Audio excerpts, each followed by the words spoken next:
Shadow of Truth, and today is Monday, February the 27th, 2017, and your hosts are Dave Pransler from InvestmentResearchDynamics.com and Rory Hall from thedailycoin.org. What's going on, Dave? Well, same old crap. It's just another Monday. Just another Monday. You know, market intervention in full force. Dow and S&P start off red, and now they're green. Durable goods numbers, of course, the headline number shows a gain, but if you look at the core durable goods, they missed the street estimate and they declined. So, you know, may as well buy stocks. If the companies aren't producing anything, you may as well buy their stock. Yeah, if they're completely worthless, yeah, it's a great buy. Seems like the less money these things make, the more the stock market values them.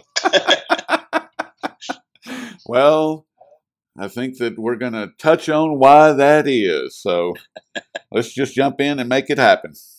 Let's rock. Probably gold is on my mind. What's on your mind? I don't know if you saw this thing. It was posted in Zero Hedge, but it was a dude who writes for the Foundation for Economic Education, and he said he wrote it was a little here. I'll just send you the link. He basically said that when he got onto a plane in Miami to go to Mexico, and after going through all the hoops they make you go through, you know, like you travel out of the country. When we did it just a couple weeks ago. Yeah. I mean, they check your passport in 3 different spots, or really 4. You know, when you check in to get your ticket, then when you go through the initial guy at the TSA gatekeeper place, and then when you go through the scanner, and then when you're at the gate. So they check your passport, like, you know, at least 4 times. Anyway, you got to jump through all these hoops. They pat you down. They give you an anal probe.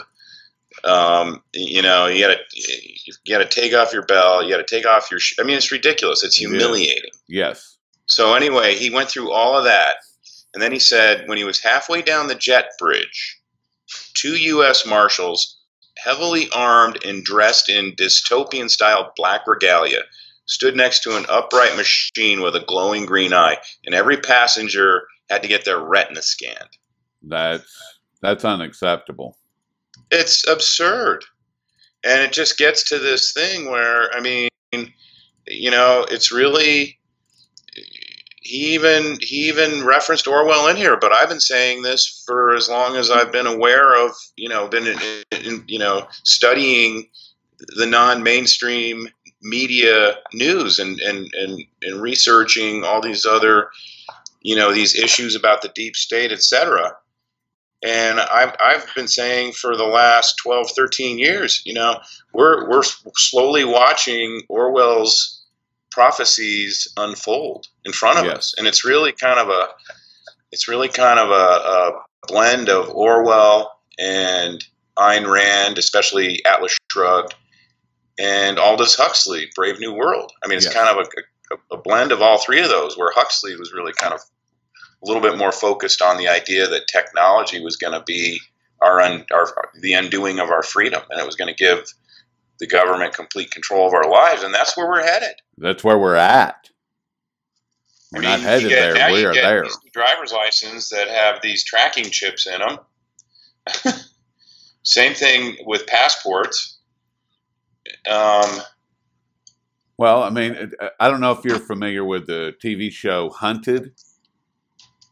It's about people that have been set up. They're on the run from the authorities. And I watch it for the specific purpose of seeing what kind of technology that they are using against us. And in one of the programs recently, they were showing license plate trackers on the freeway that were attached to overhead signs.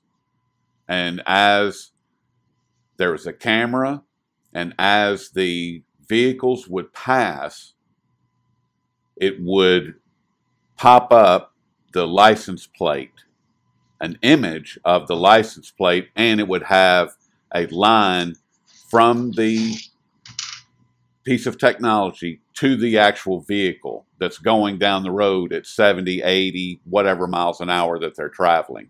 I mean, and it was just like, oh my God. I mean, I knew they had license plate technology. I didn't realize that it was to that level and that we were being tracked at that level, which is completely, I just, like I said, we're not approaching or going to the police state. We're there. And Trump loves the police state. That's what people need to understand.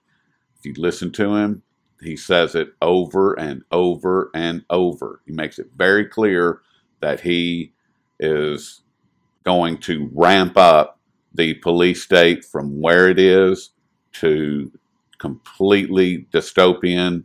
Forget about it. No movement without 100% knowledge.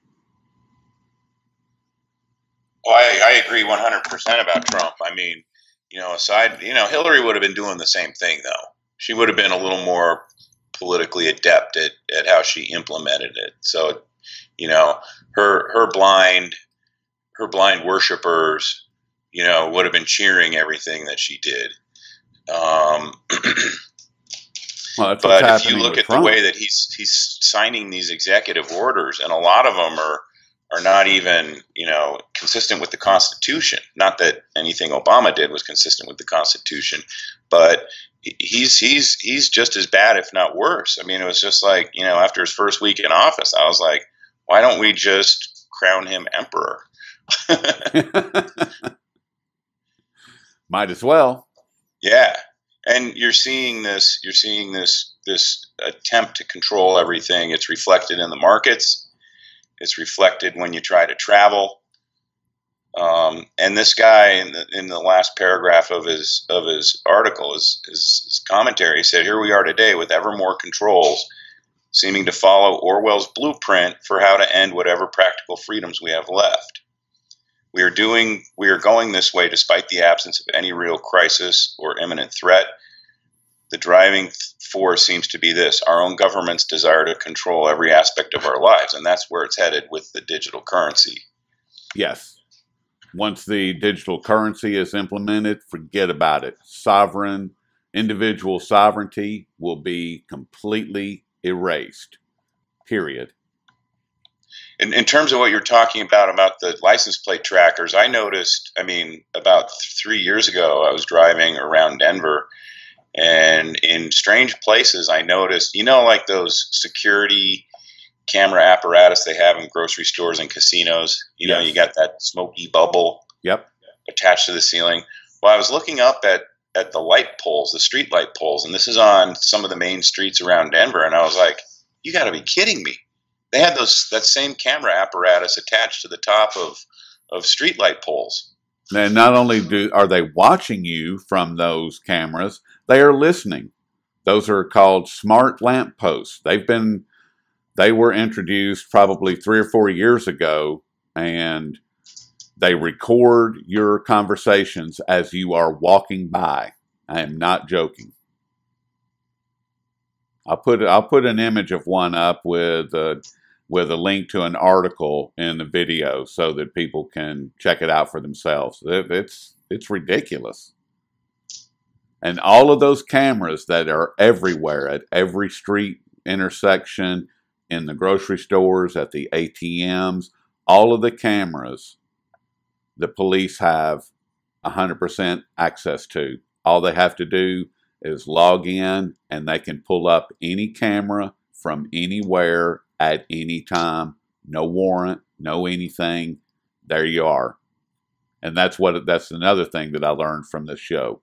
I knew that they had access to the cameras, and I knew that those cameras at the intersections were for the police so that they could take your picture, do the facial recognition, and all of that. I knew that for a long time. I mean, why else would they be there? But I didn't realize that they could go into any of the cameras at any location at any time. And that was just like, oh my God, it's an open air prison. It's what it is. Well, it gets back to Ben Franklin's famous quote, to paraphrase, people who are willing to compromise freedom for the idea of security end up with neither. Yes. And the enemy becomes the government. And that's where we are right now. And Trump's not anyone's friend. I mean, for as bad as Hillary Clinton would have been, Trump's not going to be any better. No. People who think that he is are completely disillusioned. And just to circle back, maybe just to kind of wrap this up with how it ties into the markets and why the market, the markets are under very strict control right now. I mean, just about every day last week, and it wasn't every day, and I don't want to go back and look at it, but I would say at least 3 of the 5 and maybe 4 of the 5, you would wake up and the S&P and the Dow would be, the futures were red. And by midday, if not sooner, everything was green. Same thing today. Wake up, Dow, S&P futures are red overnight. They get more red right at the market open, and then now everything's green again. I mean, it's like clockwork. It's unbelievable, and it's not the natural market, because there's nothing fundamentals based about the market valuations right now. This is completely it's intervention, and the intervention is targeting the hedge funds, which are programmed to follow momentum. And once the momentum turns positive, the hedge funds start to pile in, and that's how it works. That's what they're doing. And as we've discussed endlessly, Dave, once the LIBOR market is rigged, which is your interest rates, once the Forex market is rigged, which is your currency, and the gold and silver markets are rigged, which is your money. So once these 3 markets are proven to be rigged in a court of law, all 3 of them, then you have, and the bond market, let's not forget that. We'll call it quantitative easing. So the largest markets in the world are all rigged. So what chance do any of these other sub-markets have? Anyone that believes that they're not rigged at this point is living in a fantasy, in my opinion. Because with those 3 gargantuan markets that are global, plus the gold and silver market, which is much, much smaller, but it's very important to the rigging of those other 3 markets, nothing else matters. They're all rigged. They have to be in order to support that. Right? Absolutely. So, well, it starts with rigging. It starts with rigging interest rates, because keeping interest, and actually it starts with gold. It's almost like a chicken or egg thing, but they can't rig interest rates unless they keep gold under control. Right. And Larry Summers wrote a famous paper about that in the mid-90s, and that was in conjunction with when Robert Rubin was Secretary of Treasury under Clinton, and they rolled out the Clinton-Rubin Strong Dollar Plan, and it was also coordinated with keeping interest rates low and keeping the price of gold as low as possible. So, I mean, and all of these things are interrelated as far as the technological police state that we live in, the rigged markets, gold and silver being rigged. All of these things are interconnected. You can't have one without the other. And it's just that simple. So, yep, that's exactly right. That's probably a good place to put a punctuation point on this show, don't you think? I like it. Short and sweet. Short and sweet. Quickly, they tried to take gold again down overnight, and it's bounced back really nicely. So it's all failing. That's the only good news. And once we can break through on gold and silver, it's game on. That's right. All right, Dave. Well, you guys have a great afternoon, and I guess we'll pick it up on Thursday and see where we stand. That sounds good. All right, buddy.